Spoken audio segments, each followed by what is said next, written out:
hadis, walaupun kita beramal saleh dengan bersedekah emas sebesar gunung Uhud, maka sungguh kalau kita tidak beriman kepada takdir, Allah tidak akan terima amal saleh yang sebesar itu.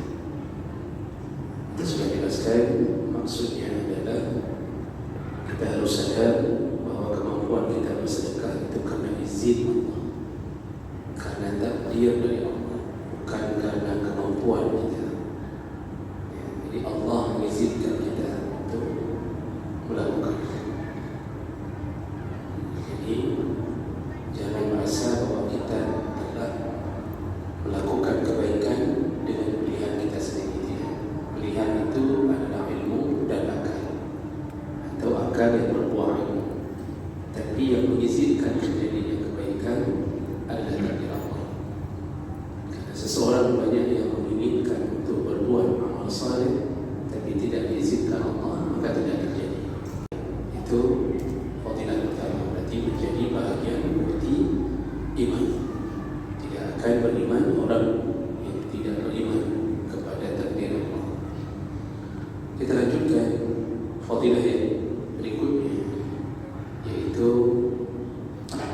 dengan beriman kepada takdir maka memunculkan atau menimbulkan sifat sabar dan tawakal di atas semua ketentuan Allah. Jadi orang-orang yang memulangkan semua urusan kepada Allah, maka dia akan merasa tenang hatinya di saat menerima apapun yang telah Allah tentukan dalam perjalanan hidupnya. Dia akan bersabar di atas semua musibah dan ujian Allah.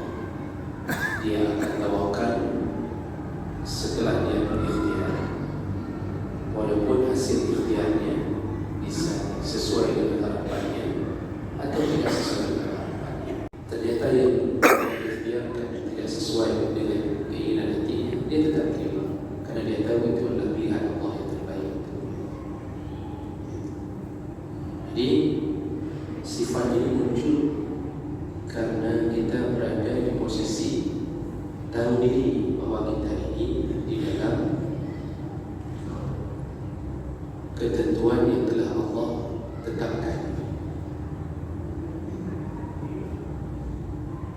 Allah Subhanahu wa taala menyebutkan dalam surah Al-Hajj ayat 70, kata Allah, alam ta'lam anna Allah ya'lamu ma fis sama' wal ard.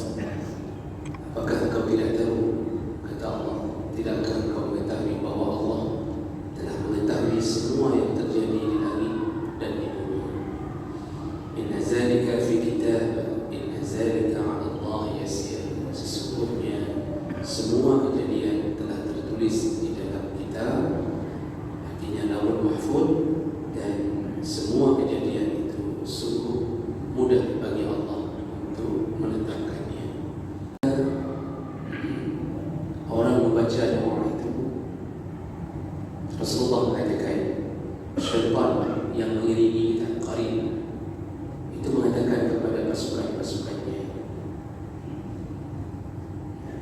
bahawa orang ini telah dilindungi, diberi hidayah dan dicukupkan. Jadi dengan doa itu, ketika terucap, malaikat lebih dahulu mengucapkan orang ini telah dilindungi, diberi hidayah dan dicukupkan semua urusan. Tiga perkara yang diberi oleh Allah dengan doa itu, doa tawakal kepada Allah. Maka syaitan memberitahu kepada semua pasukannya bahawa bagaimana kita bisa menjatuhkan orang ini yang telah diberi perlindungan, diberi hidayah, diberi kecukupan dalam urusannya. Bagaimana kita bisa menjatuhkannya? Ini salah satu daripada fungsi doa, yang kita bisa mengubah takdir yang mu'allaq, ditimpakan dasar izin Allah. Kalaupun setelah kita baca doa itu terjadi juga, maka Allah punya maksud di balik kejadian. Allah menginginkan menyembunyikan sesuatu di balik kejadian. Kita sudah mohon perlindungan, terjadi juga dia rampok di tengah jalan. Ada sesuatu yang Allah inginkan di balik itu, dan itu kita tidak bisa menebak-nebaknya. Rasulullah juga menasihati ketika mendatangi satu tempat yang asing bagi kita, atau menginap di satu hotel, di wisma, di tempat wisata yang mungkin baru pertama sekali kita kunjung, atau itu rumah sewa atau apapun, atau rumah singgah. Apa kata Nabi? Bacakan kalimah-kalimah yang kita memohon perlindungan. Contohnya kata Nabi, bacalah Bismillahirrahmanirrahim, la yadurru ma'a ismihi syai'un fil ardi wala fis sama' wa huwa as-sami'ul 'alim. Dengan nama Allah, tidak ada makhluknya yang berada di langit dan di bumi yang akan bisa memudaratkan kita, juga bisa menolak sesuatu yang telah ditakdirkan takdir buruk kepada kita. Jadi semua yang bisa menghilangkan takdir itu hanya Allah. Dengan kita merendahkan diri bahwa kami tidak ada daya, la haula wala quwwata, kami tidak ada daya ya Allah kecuali hanya milik-Mu ya Allah. Jadi semakin rendah seorang hamba, semakin tinggi perlindungan Allah kepadanya.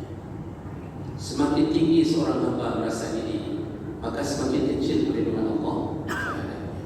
Berarti dia merasa hebat. Makanya jawaban Allah Subhanahu wa taala, orang yang sudah memahami tentang ketentuan Allah, apapun yang terjadi padanya dia sabar, karena dia tahu itu telah tertulis di Lauhul Mahfuz. Makanya dalam surah At-Takwir 29 Allah katakan, wa ma tasyaa'una illa an yasha' Allah rabbul alamin.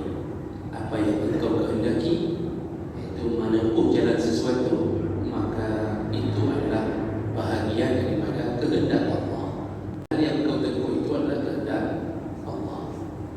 Begitu kata Allah. Jadi bukan menempuh sesuatu lalu kita berfikir inilah kehebatan saya, inilah niat saya. Jadi bagaikan orang dihadapkan antara dua jalan, pilih ini, pilih itu. Semua yang kita pilih tetap kehendak Allah. Namun kemudian kalau kita orang yang bertawakal, maka kita serahkan urusan kepada Allah. Ya sudah, kita pilih ini. Kalau pilih kerja, juga begitu. Kerja ini, juga kerja itu. Kalau kita bertawakal kepada Allah, maka Allah akan mencukupkan daripada apa yang kita tempuh itu. Wa may tawakkal 'ala Allah fa huwa hasbuh. Orang yang menyerahkan urusan tawakal kepada Allah, maka Allah cukupkan segala-galanya. Oleh karena itu, jemaah berkata Allah SWT, janganlah terlalu bersedih hati ketika kita ditimpa musibah, karena setiap musibah itu bukan dirancang oleh manusia, tapi diizinkan oleh Allah. Kecelakaan yang terjadi yang menghabiskan anggota keluarga kita itu juga atas dasar ketetapan Allah. Walaupun kita berusaha banting setir ke kanan, tetap terbanting ke kiri. Kalau itu memang sudah saatnya kita diberi celaka oleh Allah. Allah beri celaka, ya, yang tahu Allah Subhanahu wa taala. Namun bisa jadi Allah memberi itu dengan berbagai keinginan. Bisa jadi Allah beri celaka, lalu kita sakit, kembali ke rumah sakit berbulan. Allah kumpulkan semua dosa. Kalaupun berakhir dengan kematian, maka Nabi pernah mengatakan, orang yang sakit berkepanjangan lalu dijemput dalam keadaan masih sakit, maka dia menghadap Allah dalam keadaan tidak membawa dosa. Ternyata ujungnya Allah sayang kepada kita. Seandainya tidak diberi kecelakaan itu, mungkin kita masih sombong, mungkin kita masih nyetir dengan tangan merokok sebelah, tangan di luar, membuk di naun tanah baju dan prong dari rumah.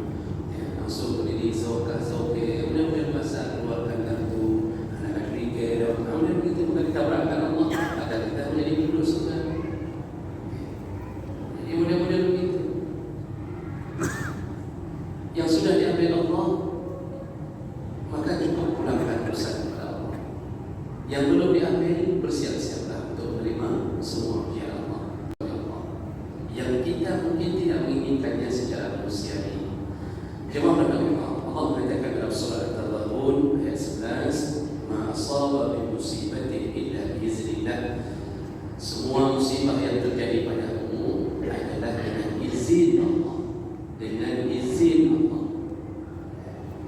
Wa may yu'min billah yahdi qalbah. Barang siapa yang menerima musibah, kalau Allah memberi hidayah kepada, lalu dia beriman dengan musibah itu, artinya beriman dengan ketentuan itu, maka yahdi qalbah. Allah telah menunjuki, memberi hidayah kepada hatinya. Allah bi kulli syai'in alim. Allah mengetahui, Maha mengetahui di atas segala sesuatu. Lihatlah bagaimana Allah menyatakan apapun yang terjadi izin Allah.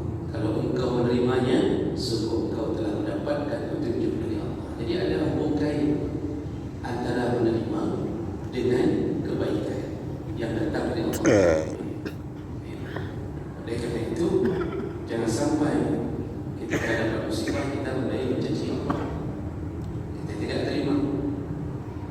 Makanya dalam tafsir Ibnu Katsir ketika menanggapi ayat tersebut disebutkan oleh seseorang terkena musibah, lantas dia menyadari bahawa itu adalah ketentuan Allah kepadanya, lalu dia rida dan berserah diri kepada Allah, maka dia telah termasuk orang-orang yang mendapatkan rida Allah Subhanahu wa taala. Banyak sekali kita tidak di musibah terhadap kita. Ada yang kita masih hidup tapi diambil isteri kita. Ada yang isteri masih hidup diambil suaminya. Ada yang dua-duanya masih hidup diambil anak-anaknya. Ada bahkan anak-anak yang masih lucu-lucu dan imun-imunnya. Satu-satunya yang kita harapkan, anak kita laki-laki semua kita harapkan, perempuan satu-satunya, ternyata dijemput oleh Allah di saat masih kecil-kecilnya. Kalau kita bersabar di atas ketentuan itu, maka kita telah diberi hidayah oleh Allah. Orang yang telah diberi oleh Allah hidayah, maka dia insya-Allah akan dinanti di pintu surga. Jadi ini hasil dari apa? Dari meyakini takdir. Dulu ketika Umar bin Khattab meninggalkan kota Madinah sementara karena di Madinah ditimpa dengan penyakit taun dan penyakit wabah. Tanya kepadanya, "Wahai Umar, kau tidak terima musibah yang didatangkan di kota Madinah sehingga kau melarikan diri?"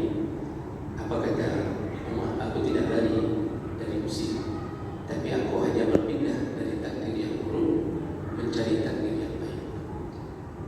Jadi dia tetap terima ini ketentuan Allah. Makanya COVID yang terjadi pada kita itu ketentuan Allah. Kalau Allah ingin habiskan, habiskan, walaupun masanya berlanjut.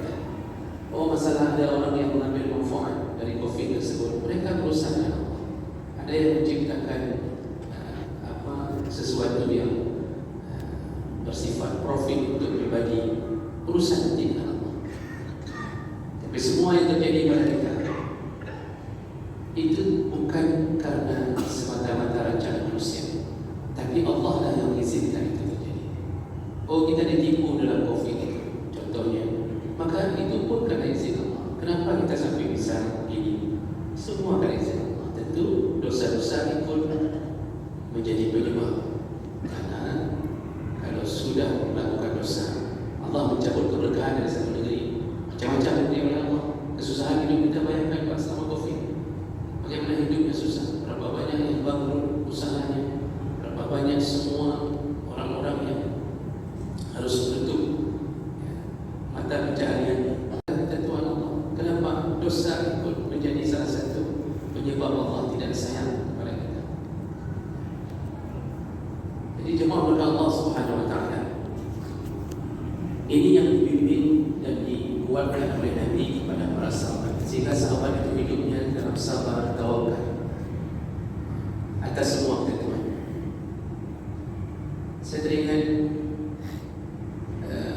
salah seorang yang hidup di penghujung masa sahabat, itu Urwah bin Zubair. dalam riwayat disebutkan Urwah bin Zubair ini dalam sebuah perjalanan panjang itu musibah Allah beri pertama sekali, yaitu anaknya jatuh dari punggung kuda dan terinjak dengan kuda dan meninggal dalam perjalanan.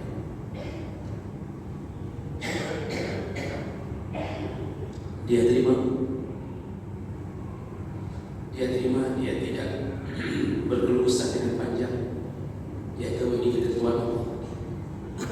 Lalu dia lanjutkan lagi perjalanan. Setelah menyelesaikan urusan pembumian anaknya, dilanjutkan perjalanan. Lalu kemudian tidak lama setelah itu dia ditimpa penyakit pada kakinya.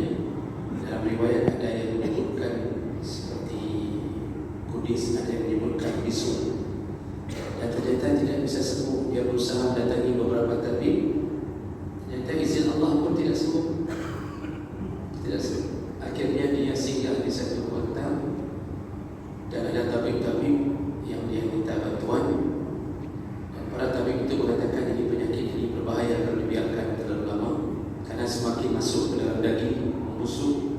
Akhirnya mereka memutuskan ini harus diamputasi, dipotong. Lalu salah seorang tabib menyarankan agar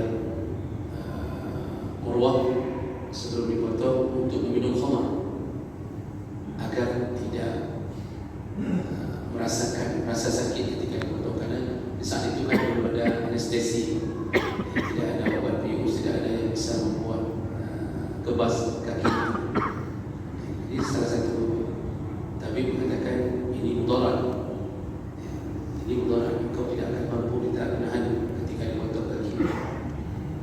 Zubair mengatakan, aku tidak akan berobat dengan sesuatu yang diharamkan Allah Subhanahu Wa Taala.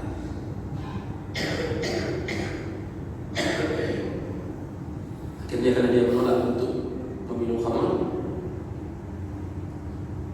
lalu kemudian akhirnya dia dipotong dalam keadaan sadar. Nah, di tengah-tengah pekerjaan para tabib itu disebutkan Zubair bertakbir, bertasbih terus-terusan sambil berteriak menahan rasa sakit, hampir-hampir pingsan ketika menahan itu. Jadi dipotong dalam keadaan itu, tapi tasbihnya tidak berhenti. Setelah selesai dipotong, lalu dia mengucapkan kalimat, 40 tahun aku hidup dan berjalan dengan kaki ini, tidak pernah aku bawa kaki ini ke tempat yang haram. Hari ini Allah telah mengambil sebelah kaki ini, dan segala puji bagi Allah yang telah mengambilnya dalam keadaan kaki itu suci, dalam keadaan membawa ke tempat haram. Begitu kalimatnya. Tidak pernah dia mengeluh kepada tabib, maka kau kaki itu Tuhan ajar dari Tuhan yang ada. Padahal dia menyatakan terima kasih Allah, alhamdulillah, segala puji bagi Allah, kau telah ambil kaki ini dalam keadaan belum pernah bermaksiat. Karena dia sadar kaki ini akan ditempelkan kembali oleh Allah di hari kiamat nanti. Lalu kaki ini akan bersaksi kemana dia pergi, apa yang dia lakukan. Apakah pergi ke pintu-pintu yang haram, apakah melakukan negosiasi yang sifatnya haram, apakah kita duduk di tempat-tempat yang haram dengan kaki ini. Zubair mengatakan itu, dan dia tahu semua yang terjadi, anaknya meninggal, dipotong kakinya, itu adalah ketentuan Allah. Jadi tidak terlontar dari mulutnya kecuali hal-hal yang baik kepada Allah Subhanahu Wa Taala. Itu gaya orang ketika sudah tawakal dan sabar di atas ketentuan Allah. Maka kita yang ditimpa penyakit-penyakit yang mungkin dokter akan mengambil kesimpulan ini harus diamputasi, biasanya diabetes. Cobalah berfikir, apakah itu keputusan dokter atau keputusan Allah di kakinya. Ternyata perkiraan kalau sudah dipotong ibu jari tidak menular lagi, tidak naik lagi. Ternyata naik lagi. Dipotong jari itu. Akhirnya 5 jari dipotong, masih tetap naik ke atas. Siapakah yang memberi keputusan itu? Dokter kah? Salah makankah kita? Atau Allah Subhanahu Wa Taala? Allah Subhanahu Wa Taala. Akhirnya dipotong kaki kita. Tetaplah sabar dan tawakal kepada Allah Subhanahu Wa Taala. Ini jemaah maka Allah, janganlah kita sampai ketika diberi sedikit musibah langsung kita merasa kenapa engkau beri musibah sedikit. Jangan sedikit diberi bantu tidak semua langsung mengatakan Allah ini Allah, kita terima saja. Terima saja. Nanti sembuh sekali. Kalau dah 3 bulan 4 bulan sembuh sekali. Jadi jemaah maka Allah Subhanahu Wa Taala dalam semua urusan itu ketentuan Allah, maka timbul rasa sabar kalau sudah memikirkan ini takdir Allah. Termasuklah dalam urusan jodoh. Jangan sesali dengan orang yang dulu mungkin bukan jodoh kita. Jangan traktir orang yang dia fikir akan menjadi jodohnya. 20 tahun ditraktir. Tiap Sabtu Minggu diberikan bakso, dikirimkan hadiah setiap ulang tahunnya, kemudian tidak putus-putus kalimat macam-macam yang menjadi bukti cintanya. Habis uang sekitar 100 juta 20 tahun untuk mentraktir calon istri orang. Bahaya tak Pak? Kalau kita kumpulkan 100 juta itu, kita sudah berapa kali kahwin? Berapa lama kita, Masya Allah, ternyata bukan jodoh kita. Subhanallah, terimakah atau tidak? Itu termasuk perhatian dari Allah. Kita fikir jadi, ternyata tidak jadi. Dan coba maka Allah Subhanahu Wa Taala dulu budak, ada seorang budak bernama Muiz. Saya lupa Muiz bin apa namanya. Beliau dinikahkan juga dengan budak perempuan dari Rasulullah, yaitu Barirah. Nama perempuan ini Barirah, sama-sama budak. Barirah ini budaknya Aisyah. Lalu dibebaskan setelah nikah. Belum punya anak, tapi sudah lumayan lama menikah. Tidak lama Barirah dimerdekakan oleh Aisyah radhiyallahu anha, menjadi merdeka.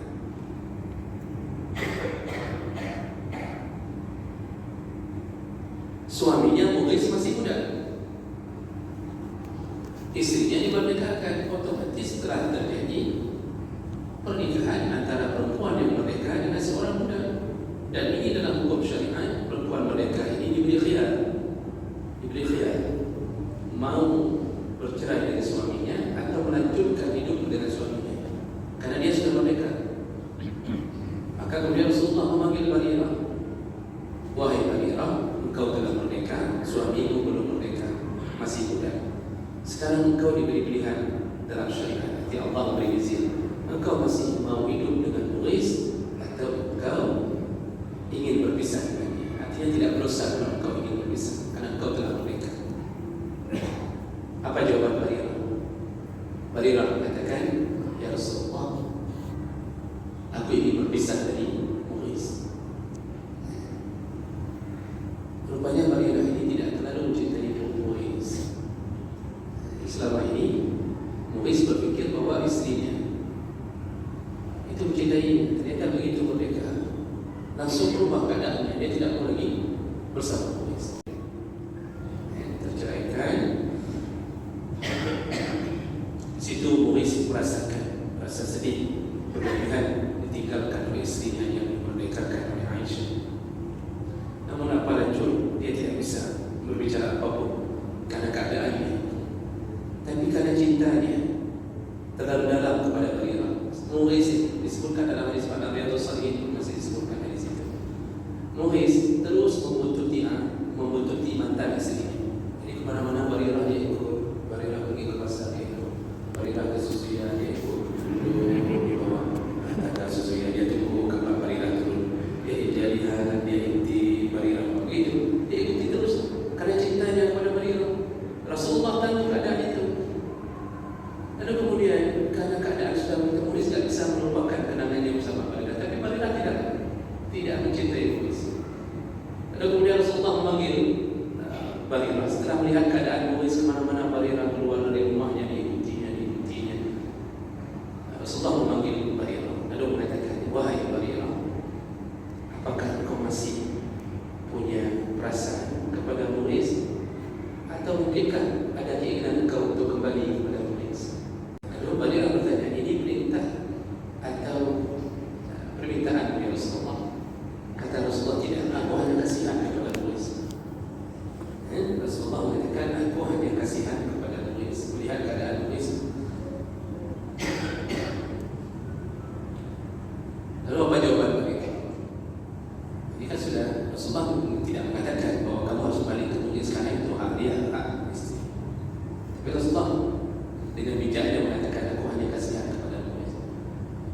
Barirah di ujung hadis disebutkan beliau tetap mengatakan, wahai Rasulullah, aku tidak bisa hidup bersama Muiz.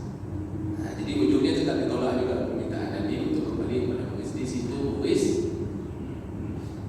baru sadar dan menerima bahwa itulah ketentuan Allah, bahwa Barirah telah ditakdirkan bukan menjadi orang yang hidup bersamanya untuk waktu yang lama. Makanya semua perpisahan kita itu ketentuan Allah. Walaupun cara Allah menentukannya dibuat-buat dulu. Kadang-kadang kita kan memang ketentuan kita, walaupun sudah beristri, kadang istri itu sebenarnya bukan jodoh yang Allah inginkan untuk hidup panjang bersama. Allah buat cara macam-macam caranya, nanti ributnya ya walaupun ribut kecil-kecil, anik naju, anik naju. salah kalau ribut terus ribut, akhirnya terjadi perpisahan. Itu semua ketentuan Allah. Terima dia. Atau kita mau menjadi Muiz yang terus-terusan memimpikan dia, terus-terusan mencari tahu, dia membuka Facebooknya, update status di manakah engkau wahai rembulan, bagaimana? Itu tidak terima ketentuan Allah. Kalau sudah selesai, sudah hidup. Kalau kata orang disuruh move on, disuruh maju ke depan, jangan berfikir lagi semua ketentuan Allah telah terlakukan. Sudah sekali Masya Allah, kita cari istri yang menjadi move on kan. Selesai urusan. Itu semua takdir Allah ke atas kita. Jadi jemaah kata Allah SWT, itulah orang yang mengembalikan semua urusan kepada Allah. Tidak ada sedih, tidak ada sedih hidupnya yang sampai berkepanjangan. Walaupun dia tahu tidak akan berhenti musibah itu sampai kiamat dunia. Jadi jangan fikir yang satu sudah meninggal dari anak kita, lalu kita merasa kami sudah melaluinya. Oh belum Pak, bisa jadi diambil yang kedua, yang ketiga, diambil yang keempat dan seterusnya. Ini ketentuan takdir ini. Malah dia bahagia kalau anaknya diambil di waktu sebelum balik. Dia bersyukur tidak sempat melakukan dosa, belum sempat dicatatkan pena di atas catatan amal, mereka telah diambil. Jadi itulah yang dirasakan oleh para sahabat semenjak Nabi menanamkan tauhid, akidah yang benar ke mereka. Mereka berubah cara pandang, cara hidup berubah. Seorang ibu-ibu ketika pulang dari perang Uhud mendengar kabar bahwa ramai yang jadi korban. Ibu ini, saya lupa juga namanya, ibu ini terus bertanya kepada yang pulang, bagaimana keadaannya? Bagaimana keadaan Nabi? Orang hanya mengatakan, suamimu meninggal, suamimu syahid. Dia masih bertanya, itu biasa. Nabi bagaimana? Dia bilang lagi orang, ayahmu syahid, ayahmu gugur. Dia tak peduli. Disebut lagi orang, anakmu yang ikut, yang laki-laki juga gugur. Ayahnya gugur, anaknya gugur, suaminya gugur. Dia tidak peduli. Dia tanya Rasulullah bagaimana? Rasulullah. Sampai tentang kabar Rasulullah masih hidup setelah pulang. Lalu dia temui Rasulullah. Setelah dia lihat Rasulullah masih hidup, dia lihat dengan matanya, dia mengatakan, ya Rasulullah, engkau masih hidup bagi kami. Itulah yang paling berharga. Yang lain semuanya kecil di hadapan kami. Yang dia pentingkan Rasulullah masih hidup untuk melanjutkan dakwah agama. Begitu mereka, hati mereka sudah sekuat untuk menerima takdir. Karena mereka sadar ini sementara, ini fana. Lalu kemudian kita berangkat bertemu kembali dengan semua mereka yang telah gugur duluan. Kita bertemu kembali. Anak yang diambil bertemu kembali. Bahkan Nabi mengatakan anak-anak kecil kita yang diambil oleh Allah, yang mati, yang meninggal waktu dilahirkan, meninggal umur 2 bulan, balita-balita.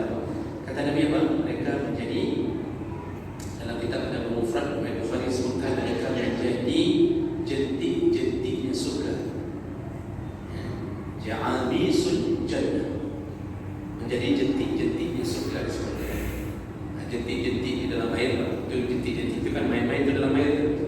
Begitulah mereka di dalam surga. Jadi anak-anak kita yang meninggal itu semua jadi anak-anak yang bermain-main di surga. Mereka tunggu siapa? Tunggu ayah ibunya.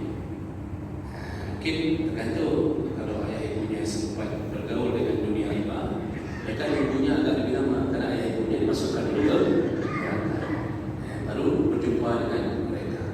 Mereka tunggu di Rasulullah. Semua nanti balik dengan keluarganya, bertemu kembali dalam keadaan bahagia. Kalau sama-sama Qu anfusakum wa ahlikum nara.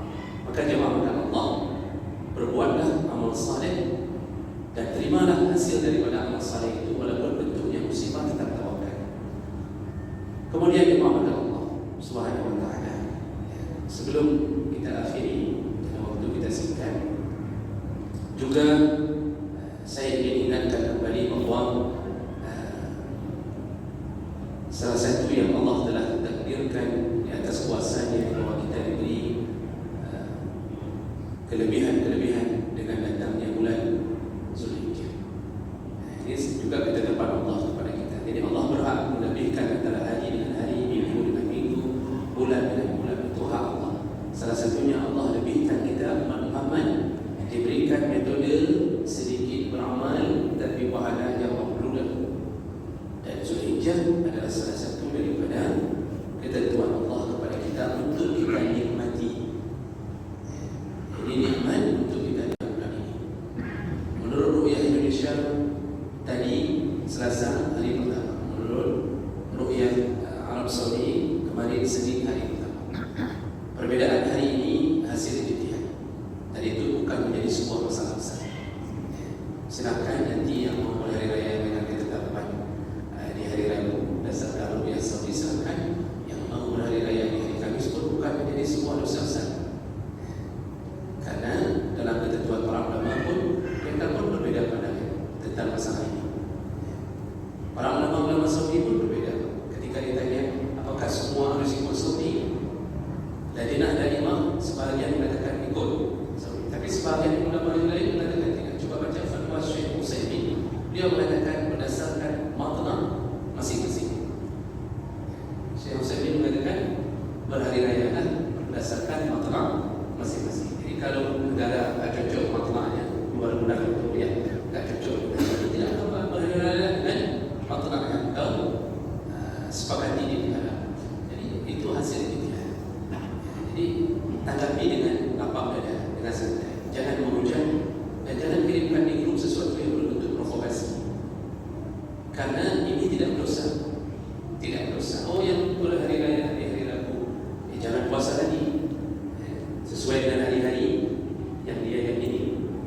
Jangan puasa yang dia sudah masuk hari raya, sedangkan orang lain masih puasa. Kita jangan puasa lagi kalau sudah yakin ambil hari rayanya dia.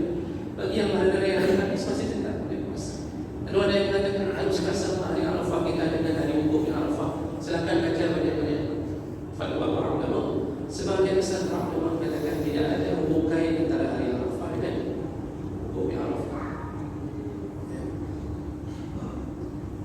Hari Arafah puasa sudah lebih dahulu dilaksanakan oleh Nabi sebelum datangnya syariat untuk melakukan wukuf di Arafah. Jadi Nabi sudah buat puasa Arafah sebelum adanya wukuf. Seandainya digantungkan wukuf, sungguh Nabi tidak akan melakukan puasa Arafah karena harus ada wukuf. Ini Nabi melakukannya tidak ada wukuf. Nabi baru melakukan wukuf kan sekaligus menjadi haji wada di tahun terakhir beliau sebelum meninggal. Jadi dalam pandangan banyak ulama mengatakan tidak ada hubungan. Jadi tidak mesti puasa Arafah itu harus sama dengan hari Arafah. Kemudian yang kita juga harus dalamkan hati kita, pengetahuan kita dan di atas ketetapan Allah ini hari-hari yang kita lalui ini, mulai dari kemarin atau dari hari Senin. Ini hari-hari yang mulia, hari-hari yang mulia. Allah kalau ingin memuliakan sesuatu, maka Allah akan muliakan orang yang memuliakannya. Ramadan telah kita lewati, karena Ramadan itu sifatnya sebulan dengan amalan yang sifatnya agak lumayan berat kita anggap. Lalu banyak orang yang lalai dengan Zulhijjah. Padahal Nabi mengatakan dalam hadis Bukhari, syahrani la yanqusan. Ada 2 bulan pahalanya tidak berkurang. Tidak berkurang, sama kualitasnya kata Nabi. La yanqusan. Syahra Aidin, kedua-duanya ada hari raya di dalamnya. Kedua-duanya ada hari raya di dalamnya. Apa dia kata Nabi? Ramadan wa Zulhijjah. 2 bulan ini sama kualitasnya, artinya pahalanya besar di dalamnya bagi yang beramal saleh. Idul Fitri ada dalam Ramadan, Idul Adha ada dalam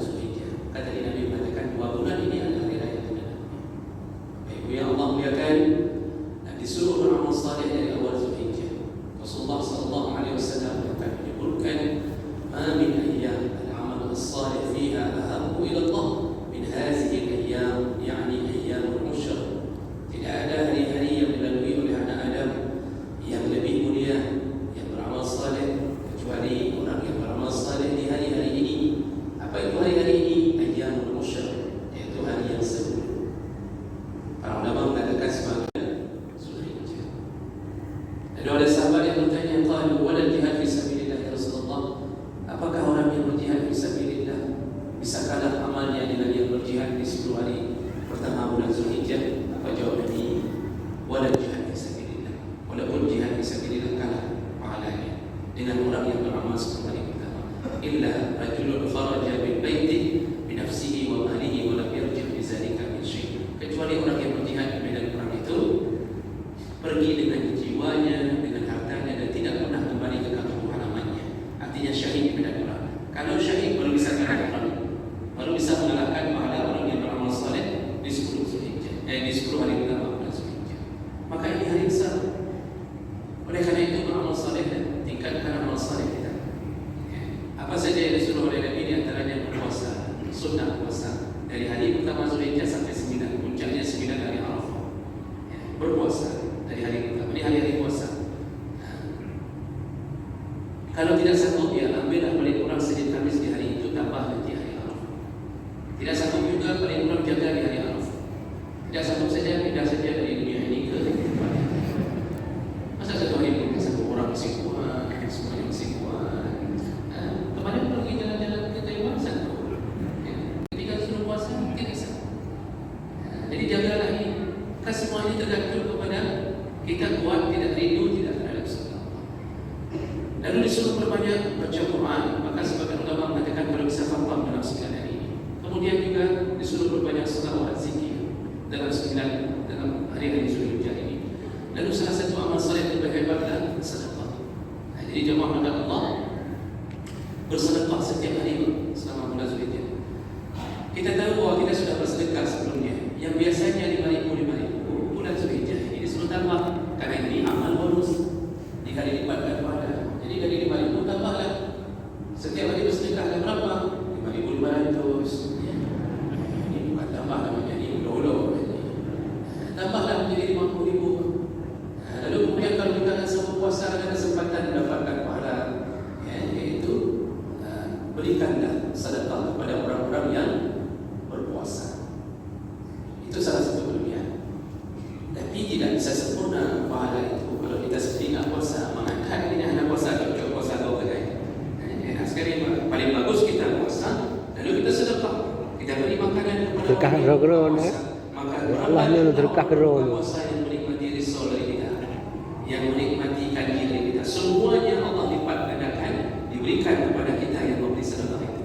Maka oleh karena itu panitia masjid kita ini itu menyediakan bukaan puasa selama 9 hari tiap hari. Selama 9 hari sediakan bukaan. Silakan datang, silakan nikmati dan jangan lupa berikanlah makanan kepada orang berbuka. Habisi semua pahala 50 orang, 100 orang, habiskan semua untuk kita. Kalau bisa setiap hari. Maka panitia itu menerima sumbangan-sumbangan untuk berbuka puasa.